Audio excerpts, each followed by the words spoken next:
Welcome everyone. My name is Ian. I'm a senior staff member at the Ontario Teachers Federation at OTF, and I'm really pleased to welcome you to this webinar, one of our OTF Connects webinars in the 2020 series here in the spring, which is themed and titled What Works for Me Might Work for You.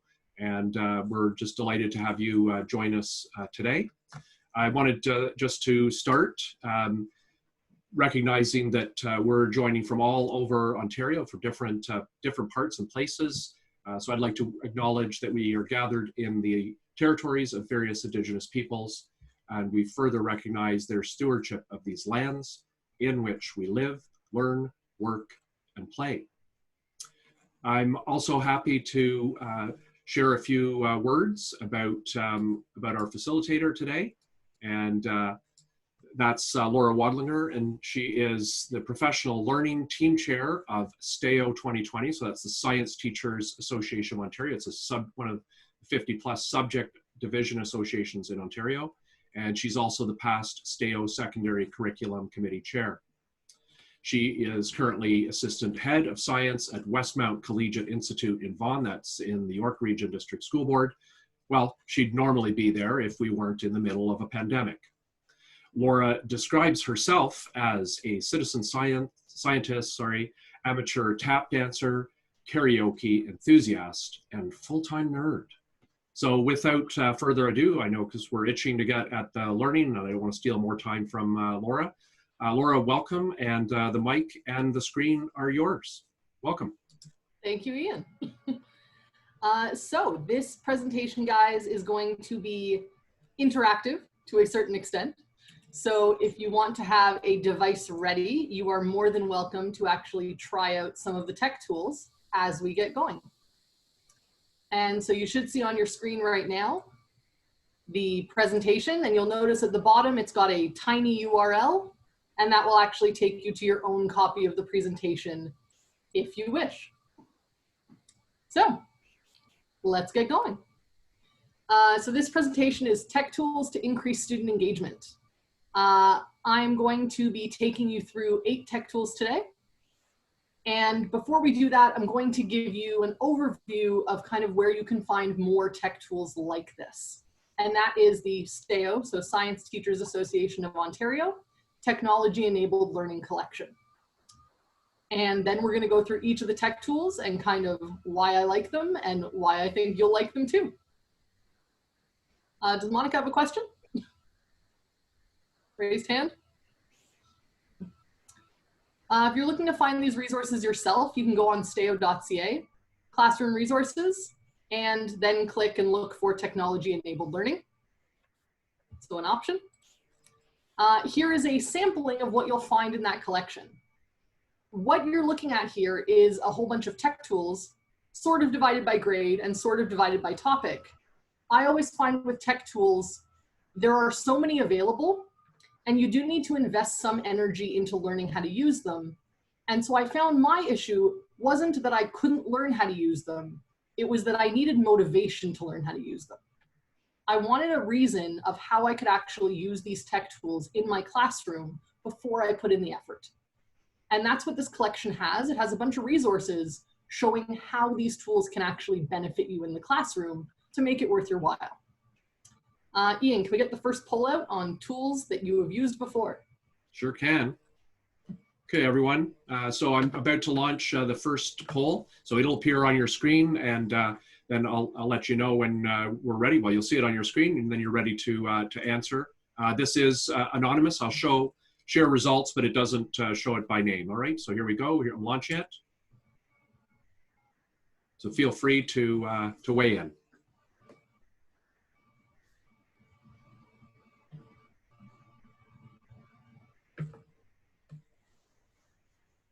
Okay, a lot of people with Kahoot, Google Form quizzes.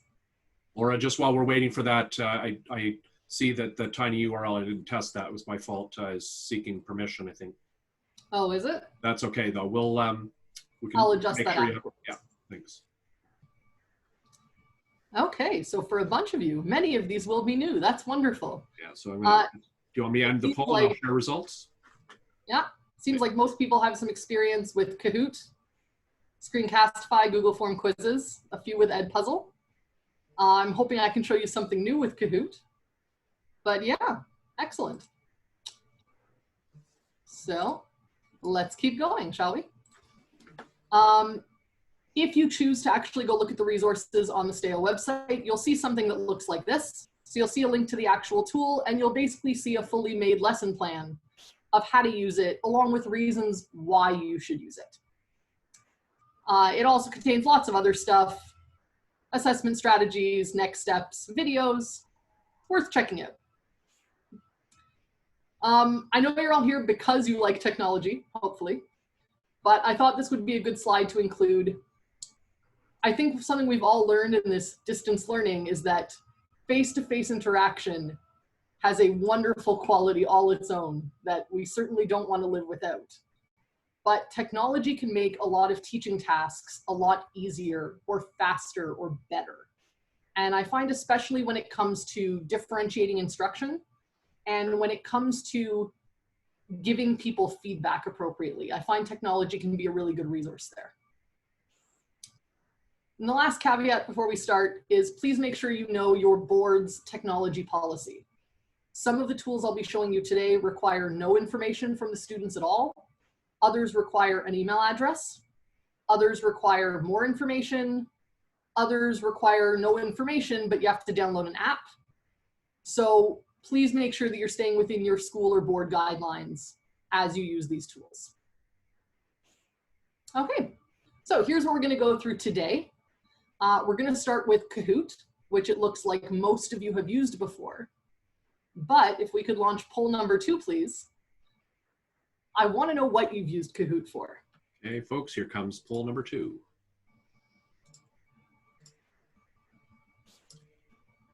Okay, have a go.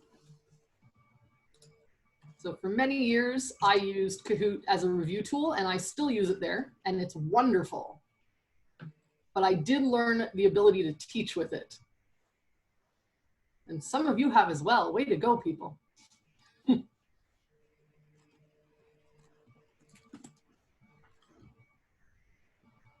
Okay. Keep that open for 3 more seconds. Oh, you're going to stop it. All right, there we go. Oh, sorry. No problem. No, you go ahead.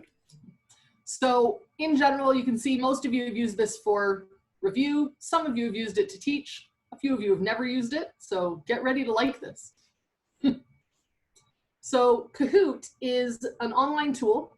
If any of you remember what it was like going to the movies back when you could do that, they had a game called Time Play. It's very similar to this. This is an online quiz tool. And the genius of it is that it's free, it's very fast to set up, and it keeps students engaged together. And so this tool, when it's used in class, is really brilliant because the questions only appear on the teacher's screen, so the projector. But the answers are on the student's device. And so instead of every student being in their own world, you're still working together as a class. The beauty of this during distance learning is you can actually assign Kahoots as asynchronous lessons. And you can actually see which questions students did well on and which ones they didn't. And this also involves gamification of learning. There's points assigned, there's time limits, which you can remove. And so it makes it very fun for students. The first time I had students begging for another organic chemistry quiz was when I knew this tool was a winner. Teaching using it is something called a blind Kahoot. And it's blind because students don't already know the answers. There's some very, very impressive research into learning science that shows that when students are willing to risk a guess, whether they get the answer right or wrong, when they then find out the right answer, they are far more likely to actually remember the information later. And so there's a lot of research that backs up the idea of teaching by forcing students to answer questions they don't know the answers to. And whether they get it right or wrong, you are helping them learn. So the blind Kahoot structure, I could explain to you, or we could do it. So let's do it. On your device, and this works on any internet window, whether it's on your phone or a computer, you're going to go to kahoot.it and enter the game pin. And so we're just gonna switch Windows. So Kahoot.it, the game pin is on the screen, 817-3876. Feel free to join in, and I will take you through a blind Kahoot. You do not need a login for this, which is why it is excellent with students. As the teacher, you are required to make a login in order to create Kahoots. However, other teachers share theirs, so you can often copy someone's and then modify it, which is very, very helpful. Laura, I'm not sure, but a few people have come back to us saying that the pin's not working. Yeah. Oh, no problem. We will just reload. It's possible that I left it open so long that it decided I wasn't doing anything.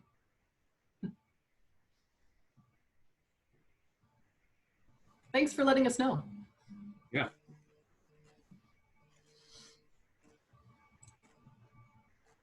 Okay, take two. Okay, so there's the new pin. So new pin 4219064. Okay, definitely the pin was the issue. It's definitely working, yeah. Okay, so we'll wait a minute or so and see if everyone joins.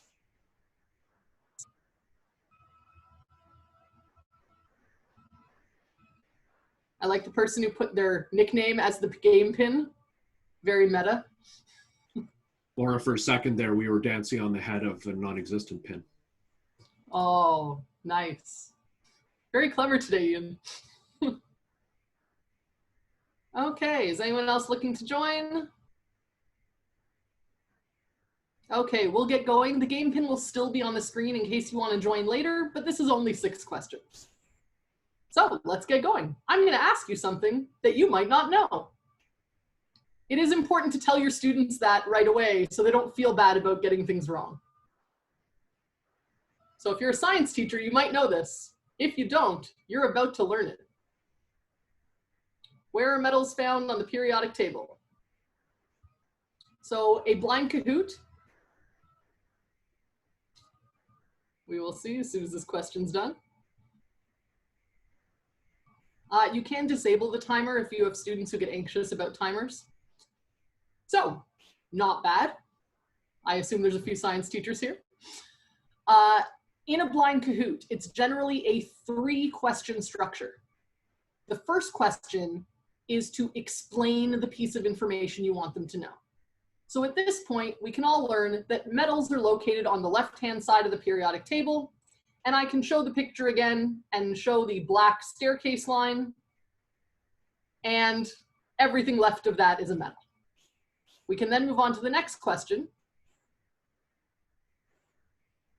which is reinforcing that concept. So at this point, you have a periodic table. I want to know which element is the metal, because you should know where they are at this point.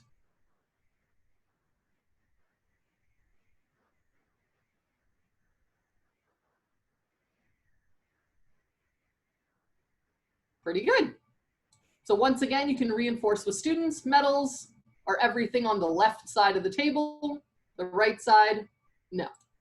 And so you then have a third question, which is for further reinforcement. So a 3-question structure. First question is the piece of information, and then 2 reinforcement questions.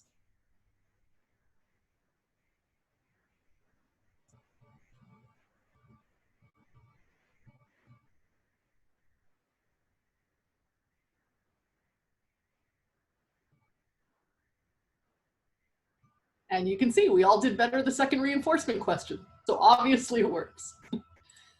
You can also set this up. So I've got 3 more questions. You can also set this up where you teach something that might have multiple answers. So here I've got properties of metals. And students will look at this and they may know an answer, they may not know an answer. I will give you a sneak preview. All the answers are correct. And so we can then discuss that metals, in fact, have all of these properties. And of course, if metals have these properties, we need to learn the opposite as well. So our next question is, what properties nonmetals have? I'm assuming most of you can read my mind at this point, and I think you can of how fast you're answering. All the answers are correct because I want students to learn this information. And so then the third question in my 3-question structure is going to be reinforcement. Did you actually understand this concept? Now, I didn't really let you actually read these a lot, so we'll see if you do. And so here you can see I've listed a bunch of properties. And now I'm asking, is this a metal or a non-metal?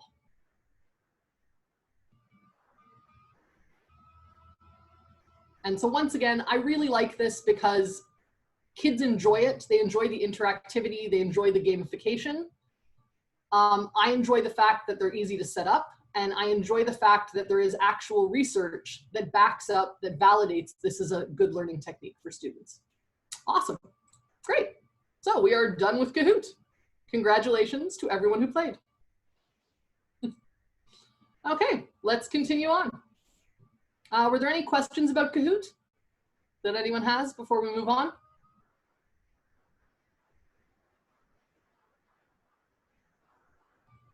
Okay. If you have questions while we're working, guys, throw them in the chat.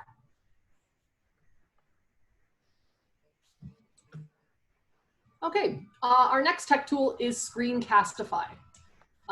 You can see here it says for class summaries. ScreenCastify is a Chrome extension, so you can add it to your Google Chrome if you have a Google account for school or personal. It allows you to record either your desktop or an internet window. And so this can be great for making videos for a flipped classroom or distance learning.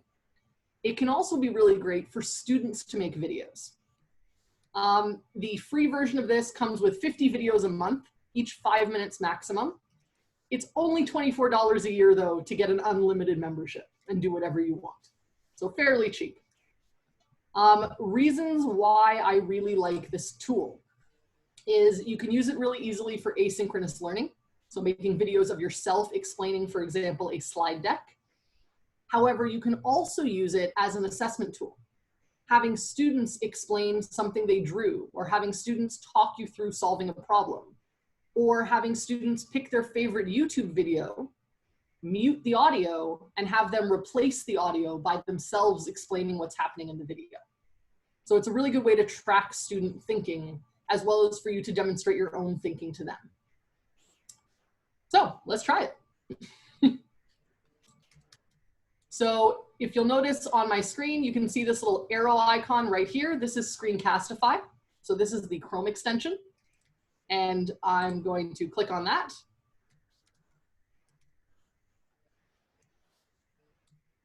And you can see I have the option to record my browser tab or my desktop or just my webcam if I just want a video of myself. And I'm gonna hit record. It'll give me a few second countdown so I know I'm working. It can't access my microphone because I'm presenting on Zoom. That's very exciting. Okay, let's try this one more time. This time without the microphone or the webcam and see if it'll work.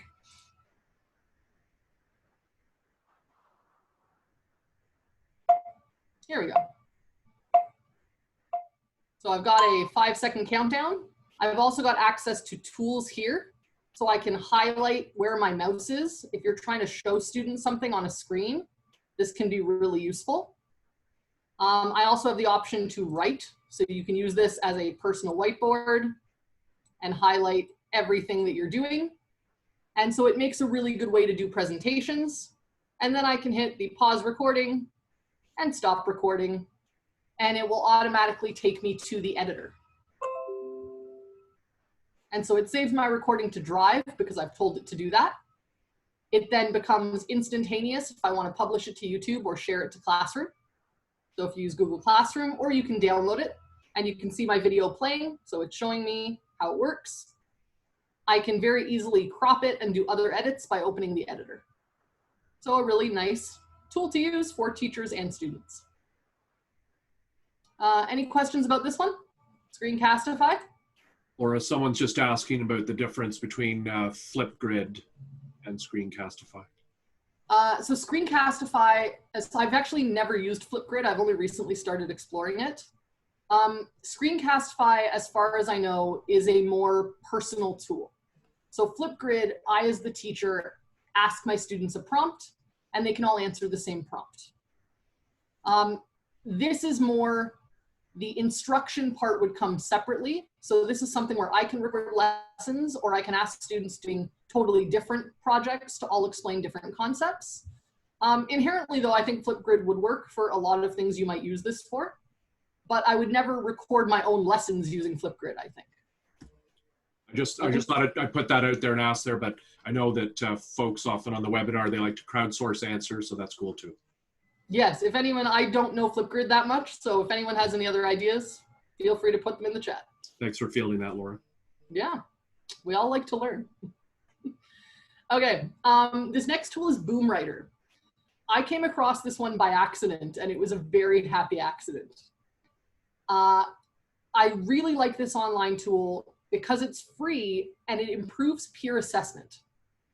And peer assessment is one of those things that I think is highly underrated in education because it allows students to get feedback much faster than as a teacher I can give to 30 students at once.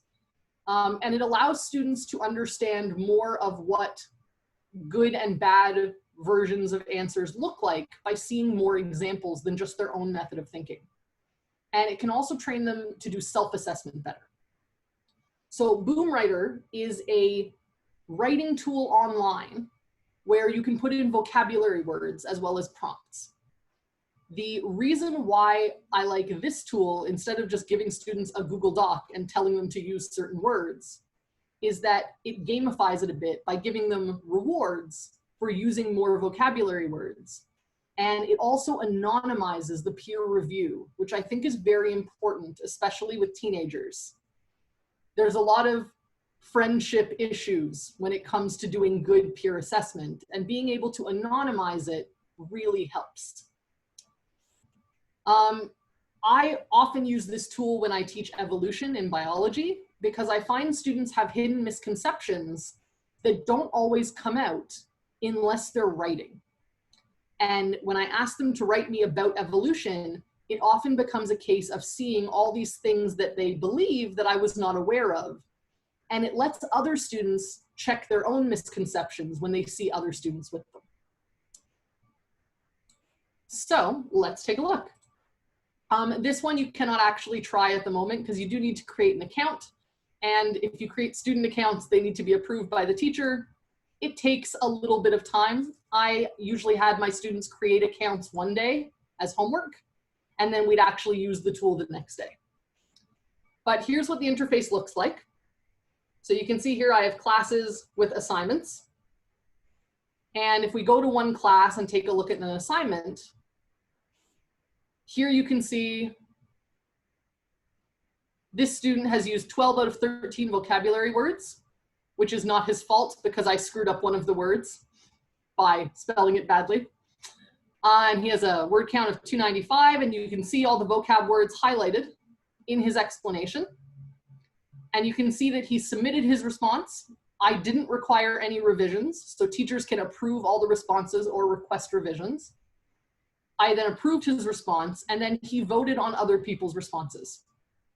So how BoomWriter works is once you set an assignment and the students complete it, they then get 2, 3, 5, however many you set of other people's responses, and they need to rate which one they like better.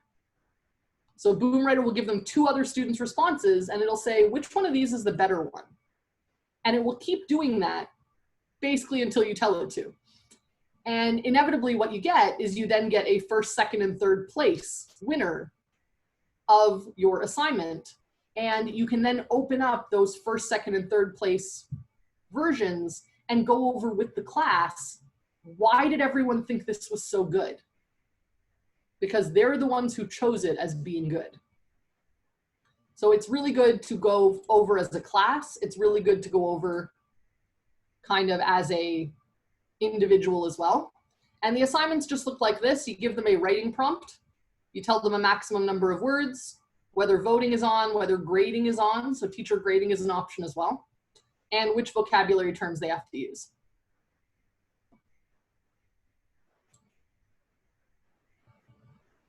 Any questions about this one? Someone, Laura, one of our participants was asking around whether BoomWriter recognizes French as well as English, if you know. I actually don't know, but I think I get their newsletters, and I think their newsletters have celebrated various French events, so I think it would. Okay. And but that's a guess. Yeah. Okay, great. No, that's fine.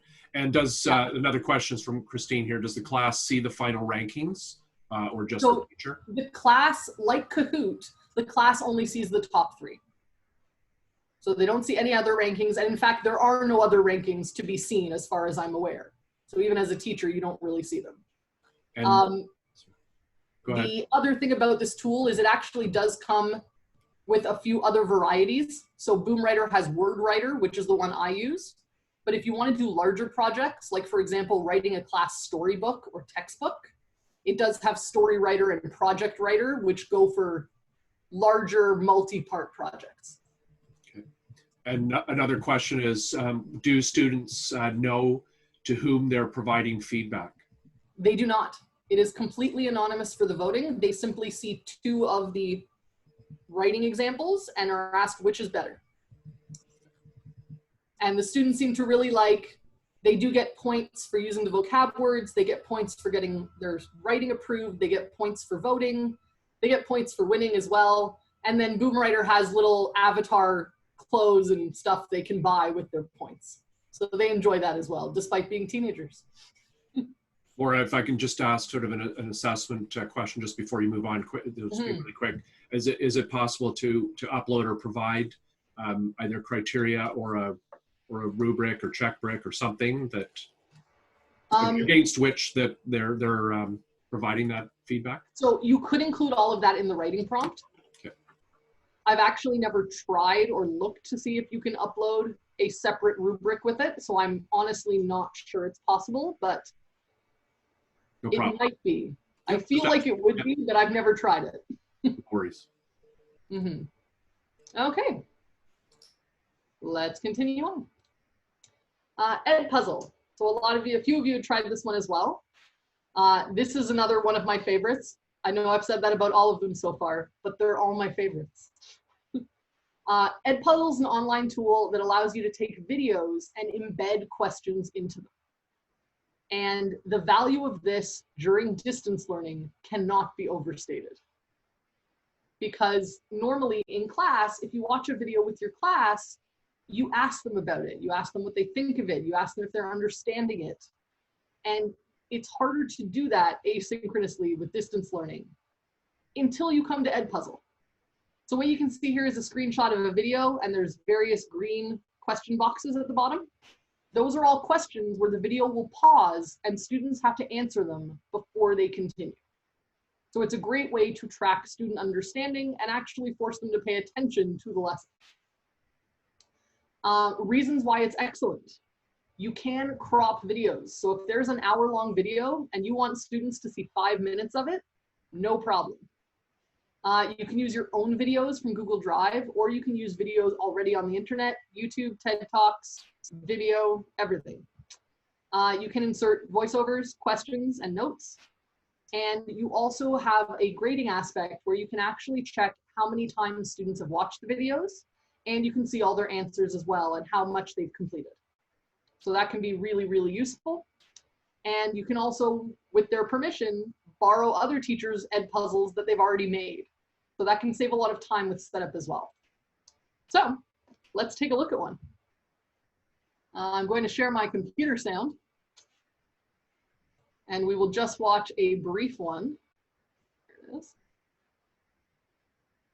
Once again, for those of you that aren't science teachers, you may have never seen this, but you're welcome. You'll notice the teardrop icons along the play track. Those are questions that have been set up. So let's take a look and we'll see what happens when we hit the first question in 9 seconds.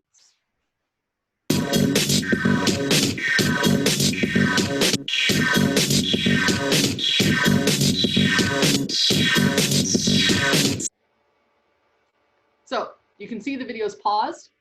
and that the question has come up and it's multiple choice asking what type of reaction this is. So if I pick an answer, I can hit submit, and it tells me, nope, that's the wrong answer, and it will tell me what the right one is. Questions don't have to be multiple choice, but multiple choice will grade itself, which is very convenient. And then I can continue the video, or I can actually rewatch the section and try the question again. So continue on.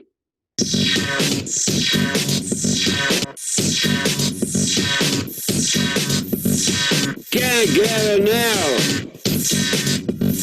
I can't get it now, but I can get it. Can't. So here you can see an open-ended question, and I can type whatever I want into this box, and it won't mark it. It'll say it's to be graded, because you as a teacher can then see all their open-ended responses and actually assign them a grade. So slightly less convenient, but you can get into more deep thought rather than just using multiple choice questions. And setting this up took 5 minutes maybe. It can take longer depending on, of course, how much you want to edit the video or how many questions you want to set up. But overwhelmingly, it's a very, very easy tool to use. And you can get a free teacher account, which allows you to have, I think, something like 20 or 30 videos to your name that you've personally made. And you can actually bookmark, I think, an almost endless number of other teachers' videos so that you can find them again if you want.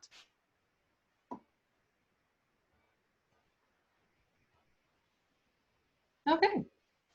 Our next one is EduFlow.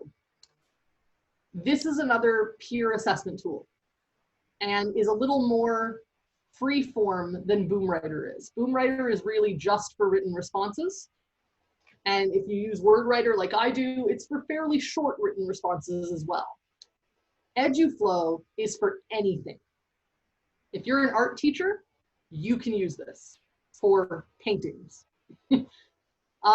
This used to be known as PeerGrade. I say that because they changed their name and a bit of their interface a month ago. So if you look up things on the internet, you'll find a lot more about PeerGrade than EduFlow, but they did make it better. What happens on this is you can create what they call flows where students submit work and then anonymously give each other feedback and then critically analyze the feedback they received. Reasons why I like this is everything is anonymous to the students and nothing is anonymous to the teacher. So as the students, they submit their work and then it'll say, here's submission 1, what do you think of it? Here's submission 2, what do you think about it? And then later they'll say, here's the feedback you got from reviewer 1, what do you think about it? So they don't know who did anything. But as the teacher, I can see every comment they left on someone else's work, and I can see every comment that was left on their work. So absolutely nothing is hidden. And students can flag any inappropriate feedback they get, and it will be brought to the teacher's attention. As a free account for teachers, you get 3 courses with 50 students per course. They also have live help. I generally get a response from their live help within 5 minutes. Sometimes it's taken as long as an hour. It once took a full day, and that was it. So they're very good about helping you out. This is a real bonus for a couple of reasons. The increased descriptive feedback. As a teacher, that's always somewhere where I feel like I'm failing. You know, I work in a semestered school, and so I have 90 students at any given time. In order to give all of them descriptive feedback on even one thing takes hours and hours and hours. And so it's not always feasible to give as much descriptive feedback as would help them. And so something like this can be really useful. Setting up an account is also super easy. Students can use their GAPS accounts if you're a G Suite school, and it can be integrated into Google Classroom. The other thing they've now integrated as EduFlow is you can also add teacher feedback directly into this. So you could have students submit their work, do peer assessment, revise their work, and then get teacher assessment all in one spot. And unlike BoomWriter, here you absolutely can use your own rubric and make it as detailed as you want, and you can co-create it with students as well. So kind of what do students think about this? Here's an example of something. I gave students a survey after using this tool. And notice it says PeerGrade, of course. And most students, so we're talking the majority of the class, I think only 1 or 2 students ever did not like this, wanted to use this peer assessment tool on most assignments or some assignments or even all assignments in the future. And this is because students felt it was a real chance for them to improve their work before it actually counted for marks. And as a teacher, that's really what I want for my students. I'm not all just about assessment. I want them to actually get better at things. And you can see some of the student comments that I pulled from that survey on the side. They thought this was easy. They thought it allowed them to improve in their assignments, and they thought it allowed them to improve at even looking over their own assignments. So sometimes they would tell me they saw mistakes in other people's lab reports, because that's what I use it for mostly as a science teacher. And this allowed them to look at their own lab reports again and see different mistakes that were similar, that they hadn't seen before. So let's take a look at what this looks like. I'll show you an assignment I've done in the past, and then we can try one ourselves. So here's an assignment I've done in the past on PeerGrade. This is what it looks like from the teacher's perspective. So you can see that I had times when submissions were open and times when feedback was open. You can see how many submissions I got and how much feedback. And I can look at results and I can see the marks that students got. And I can also see the feedback they got. And so I can actually organize this and I can look at how good a student's actual work was, but I can also look at how good their feedback was. And so I've actually worked into most of my assignment rubrics now a communication mark for giving good critical feedback that helps their fellow students. And it's now very easy for me to assign a mark for that because I can see their feedback and how well it was received. You can put in any rubric you want. They have a rubric library, which contains lots of pre-made rubrics, or you can make your own. I took the rubric I was already using for lab reports and just typed it in. And so you can see the various parts of a lab report here. And what students had to do, I made most of these multiple choice. You don't have to do multiple choice. And I also made it so they must comment. So every student gets essentially a rating and they get a comment to help them out. You can allow or disallow late submissions and adjust a few things in the settings, like how many peers they have to assess before they can get their own feedback, which is another lovely feature. If they don't finish giving feedback to their peers, they don't get feedback from their peers. Nice. So it encourages them to finish what they started. So if you would like, you can take a look at this one. This does require you to make an account. So unfortunately, you can't just pull it up and get going. But if you would like to try it out, you can go to eduflow.com/join and put in one of these 2 course codes. I made 2 simply because they're capped at 50 people. And so I have a suggestion for last names to split you up approximately in half. And it will prompt you to then make an account, which you can do with your teacher email address or a personal email address, and you can give it a shot. The assignment that I have put forward is asking what you think about peer assessment in the classroom. And I have not limited the type of file you can submit. And so this is something that can help this be useful across all subject areas. Students can submit a Google Doc, they can submit a Word document, they can submit a video of themselves, they can submit a picture. And as the teacher, you can limit what they can submit. So for lab reports, they can't submit a video. However, if you are in art class, maybe you want them to submit a video showing their sculpture from 360 degrees so that other students can comment on it. And so once again, I find the best feature of this is its anonymous nature to the students. Ian, can I get you to throw those course codes into the chat so that they'll exist as I move on? Yeah, sorry, just before you do that, should I put the link in for them too? Yeah, that would be wonderful. Okay, just give me 1 second, please. And here, just let me do this. No problem. The Not in a codes. hurry. I have code 1.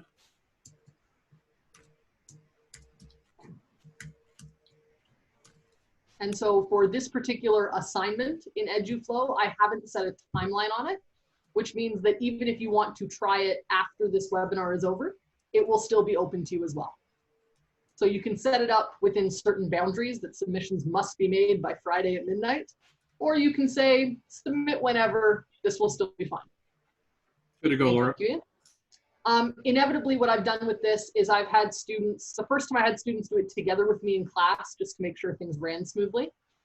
But I had students, their lab reports were due on a certain day. They put them onto EduFlow and they got feedback from their peers. And then I gave them 24 hours in case they wanted to change anything in their lab reports before they submitted it to me for actual grading.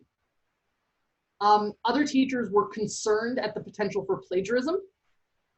I am not concerned about that because you have everything they submitted on this tool, which means if there is plagiarism, you can immediately see exactly when it happened and who they plagiarized from. Okay. Laura, can I just ask a quick, just pause for a very quick question here. So just tracking back to BoomWriter, Claudia was asking, are votes or comments anonymous to the teacher in BoomWriter? Votes, as far as I'm aware, the only thing the teacher sees along with the students in BoomWriter is first, second, and third place. So I'm not actually sure. I've never gone looking for it because that's not what I was really using the tool for. So it'd be worth checking out, but I've never seen it. So if it's there, it's not immediately obvious. Okay. And just one last comment, it's a comment more than a question. Whoever has, our participant who has the handle admin said, oh my gosh, I wish I'd known about EdPuzzle on April 9th. And I think the answer, the only answer we can give is at least you know about it on June 9th. True. I'll also back put over to you. One of my colleagues at STEO, Lila, who is in this webinar as well, she gave a webinar 2 weeks ago for OTF Connects all about EdPuzzle. So if you're looking for a deep dive into EdPuzzle, I would highly recommend watching that off the OTF website. Great shout out. Okay, here's a fun one, guys. GooseChase. This is an online scavenger hunt app, as the name implies. It works across all devices, so Android, Apple, whatever. The downside is you have to download the app. So if you're working in a school and you have school iPads, you could easily do it that way. With our distance learning, students would actually have to download this app on a device.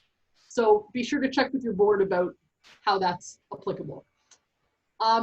Good things about this, you can review or assess any topic in a way that is spectacularly fun for everybody. This app has been so fun that I have actually just started using it beyond teaching because of its entertainment value. However, it has excellent educational value. A free teacher account will let you use up to 25 simultaneous participants. So that might be a whole class, that might be a few people short of a whole class, and they'll have to team up. You can pay for a non-free account, but you may not want to. The other thing I love about this is it's very fast to set up. As a teacher, you make an account on their website. So here is kind of a picture for you, a screenshot of the website interface. To set up a scavenger hunt, you work on the website. To play a scavenger hunt, you play on the app. So you cannot play the scavenger hunt on the website, and you cannot make the scavenger hunt on the app. They are separate, but both necessary for the teacher. What you do is you plan missions for the students. These missions can be set to release at different times. So you could, for example, start students on the scavenger hunt, and then after they've been working for an hour or a day, release more missions to work on. And this can be any kind of mission. So it can require a video submission, a photo, text, or GPS, which is not useful now, but imagine the potential for field trips. All I have been thinking since I discovered this is that I could take a grade 9 science class to the Toronto Zoo and have them actually have to go see one of the exhibits to fulfill this mission. And I would know if they made it to that, area of the zoo or not. So really awesome. But for general teaching, content review is probably what you're going for, or team building. So this one, you can also play along if you wish. I've made this scavenger hunt available until June 16th. The only problem is I have a free teacher account, so its limit is 25 people at once. So what I would suggest is if you actually download the app and get onto it now, once you're done with it, maybe log off of this scavenger hunt so that someone else from this webinar who wants to try it can log in. Okay? But if 25 of you would like to try this, give it a go. GooseChase app, you should find it on whatever app store is applicable for your device. And all you do when you pull it open is you search for the game name, OTF Tech Tools, and there is a game pin to keep it private, OTF 2020. And in the meantime, I will take you and show you what it looks like on the teacher end of things. Or let me know when you want to take a couple of questions. Yeah, let's do some questions right now. Okay. So Anne's asking about, like Kahoot or Breakouts, is there a bank of pre-made hunts for you to use? Yes, there are. Okay. Some of them I absolutely loved. Many of them I did not think were that special. However, you can contribute your own missions to them if you think they'll be of use to other people. They then have to approve them, so I'm not sure how long that process takes. But they definitely have a bank of pre-made missions that are all fairly general, much more on the fun scavenger hunt aspect rather than the educational aspect. But they are there and they'll give you some good inspiration. In general, though, I would say most of the missions I just made myself. Okay, the next is just a logistical question. Do you need folks to have the game name and game pin in the chat box? Yes, that would be wonderful, please. Okay, here we go. Because that way I can switch tabs. You bet. Just give me 10 seconds. No problem. And having a game name and a game pin basically keeps your game private to your students. Okay, go ahead. Perfect. So here's what it looks like from the creator or teacher perspective. So you can see my game info, and I've got a list of missions. And so these are the missions that will show up on your device once you join the game. And I can make them worth different point values. You can see this first one is, why are you here at the OTF webinar series? And you can see it asks for videos, so only video submissions are acceptable. And it has a description, film a quick video saying why you came to the OTF webinar series. We've got other missions like text missions. With text, you can have accepted answers where these are the only answers that are right, and you can type in multiple to account for different spellings, for example. Or you can make all answers acceptable, and then as the game coordinator, you can kind of check them on the fly and assign extra points. And so as the game coordinator, I can assign bonus points for anybody's submissions whenever I want, or negative bonus points. So to keep the game interactive. With participants, as a free teacher, I only have access to 25 people playing at once. And that's really 5 people per team in 5 teams. So I pre-made teams here. Just name them after teacher things. And so if you download the app and try to join the game, you will have the option of joining one of those teams. If you let students make their own teams, they can actually put a code on the team so that only people with the code can join. As the teacher, you can fix that and see what the code is, but it can certainly cause issues. The best part of this from the teacher perspective is you've got the in-game activity feed. This means that any submissions will show up in the activity feed. So thank you, Team Chalkboard, for telling me that people should also be hoarding pasta in along with toilet paper. That seems very reasonable. And in fact, as the first submission, I can click that gear icon and I can add a bonus. So I'm gonna add a bonus. We're gonna say plus 100 points, being first.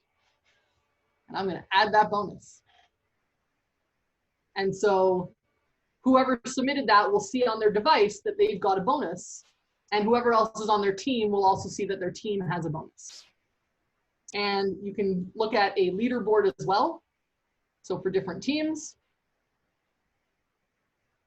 And so we can see right now, Team Chalkboard in the lead, but Team No Time to Pee is right behind them. And so these games can stay open for as long as you want. So we're talking an hour. So for example, if you do it in class time, when you're in class, this could be a, thanks to the person who knows my name, yay.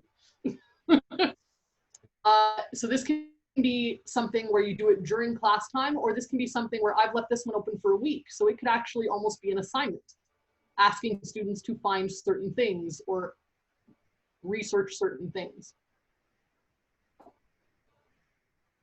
Yeah, okay. Any questions about GooseChase, guys? Oh, yeast is definitely true for hoarding. And so you can see here, we have a video submission, which I could play, but I won't. There are no questions that have come in so far, but we can just give a few seconds there if folks are typing something. Once again, guys, feel free to enjoy that. I've left it open until June 16th, so a week. And once again, it is limited to 25 people. So if you're kind of done playing with this particular game, remember, you can make your own. Please maybe exit from the game so that other people can join. So a couple of questions here just from ES. Mm-hmm. How might you use this GooseChase as an assessment tool? Then if there are teams, how do you know what or which student contributed?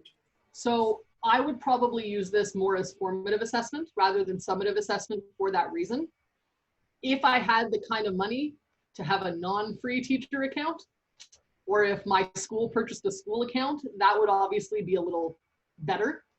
But I think as a formative assessment, or rather a review tool for students, it's hugely beneficial. So ways I've considered using this, because I only discovered this in the last little while. Ways I've considered using this include asking students to physically demonstrate science concepts using lab equipment or equipment they find in their house. So demonstrating like light behaviors, for example, reflection, refraction. I've done things where I ask students to answer a question. So you can just do a text response. I've had ones where students need to get creative as far as language. So if you teach English, for example, you'll notice there's one mission in this scavenger hunt that I call the Dr. Seuss mission, where I ask students to find rhyming objects. And so I put a bottle cap on top of my tap, so it's cap on tap.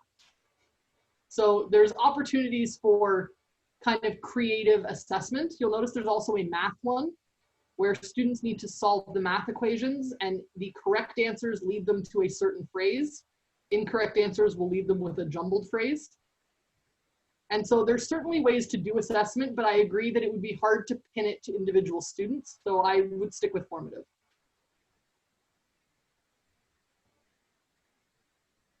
Okay, I think that's everything. We're just coming up to sort of five minutes on the hour there, Laura. Yep. Okay, quick. I'm almost done, I promise. So this one is Google Science Journal, not just for science, although really good at that. This is another app. It does work on Chromebooks though, which is awesome. And this basically allows you to use all of the sensors that are already in your phone. So I don't know if you know this, but your phone is basically a science lab. It has sensors for acceleration and velocity and light and sound and magnetic fields and barometric pressure.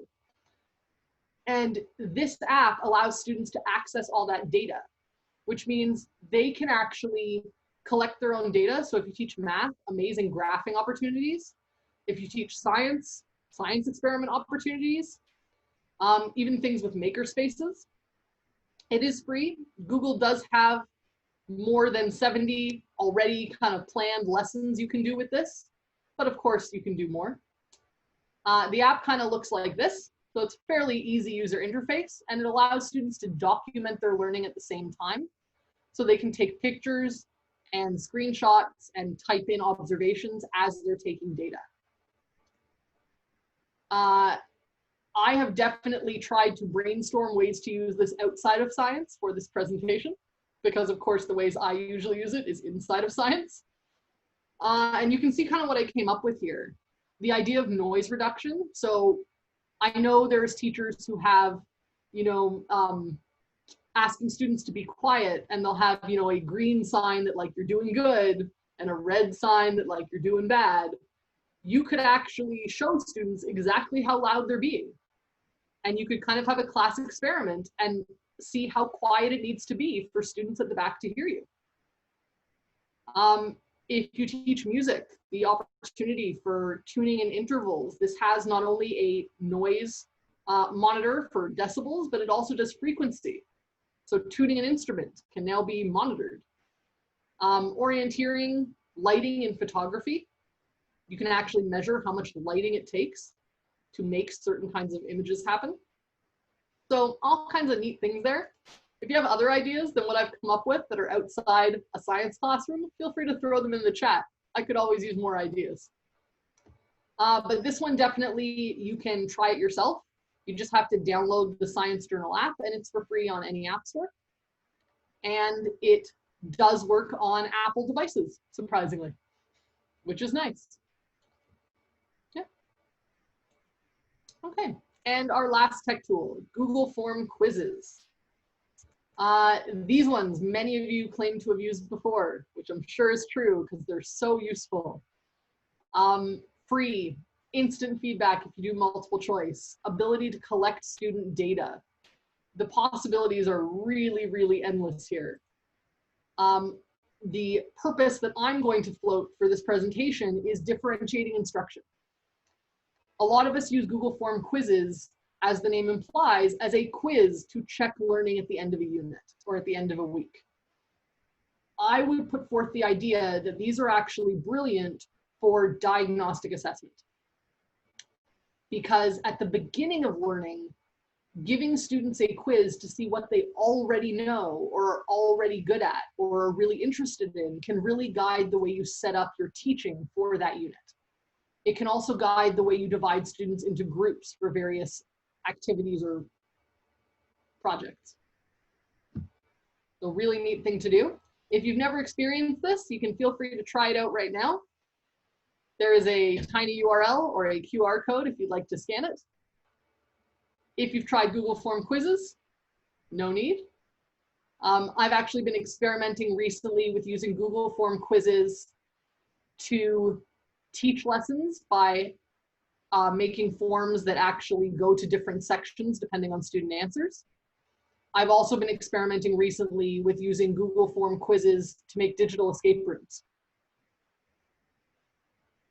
So lots and lots of potential uses for this particular item. Okay, and with that note, a quick reminder that if you'd like to look more at all of these tech tools, resources are at steo.ca under Classroom Resources. And that's it. So this is me, guys. If you have any questions or want to contact me later to get in touch about professional learning, you can contact me at my email address, laura.wodlinger@steo.ca, or at my Twitter handle. And that would be wonderful. Can we launch poll number 4, Ian, just before everyone takes off? Yeah, sure we can. Here it comes.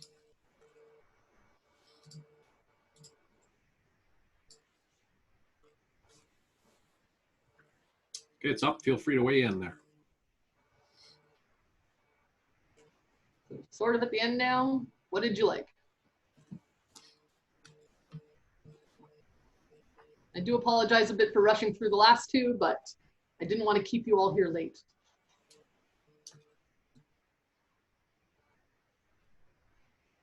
Wow, who knew BoomWriter was so popular?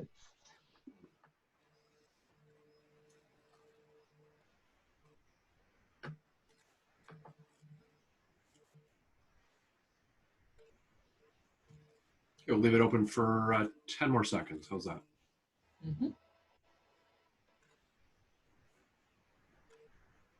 Just while people are finishing up here, Anna Maria's just asking, just a reminder to shift the permission on that slide deck. Lots of people want access there. Thanks, Laura. I will do that the minute that this is over. You bet. No worries. All right, we'll just we'll be aware unfold in that 3 seconds here. be aware, everyone who accesses the slide deck, that some of the embedded links, because they link to my accounts, they'll redirect you to the actual tool. So EduFlow, for example, instead of going to my classroom in EduFlow, it'll probably say, this isn't your classroom, and just redirect you to the main site. Okay. Wow, EdPuzzle is the winner. Okay. Thanks, everyone. Some good feedback.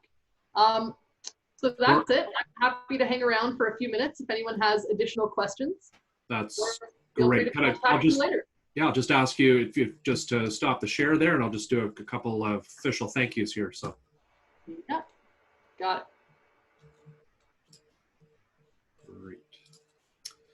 Great. Well, thanks very much, Laura, on behalf of all the participants who are still here and those who had to leave, for your generous sharing of your wisdom and expertise and practical resources. I think we can safely say we learned some more about science in a creative and fun way. But you also promised that there would be access points for lots of folks outside of the science discipline and subject area. And I think you've certainly delivered on there. Your messages around, thinking about pedagogy first and in concert, accompanied by the tool, the online tool, is a great message, as well as the issues of privacy that you surfaced right at the beginning. Those are important messages about making sure that you check, about the use of these tools and privacy settings with your board. Really good advice. I also want to take the opportunity to thank folks from who are participants here.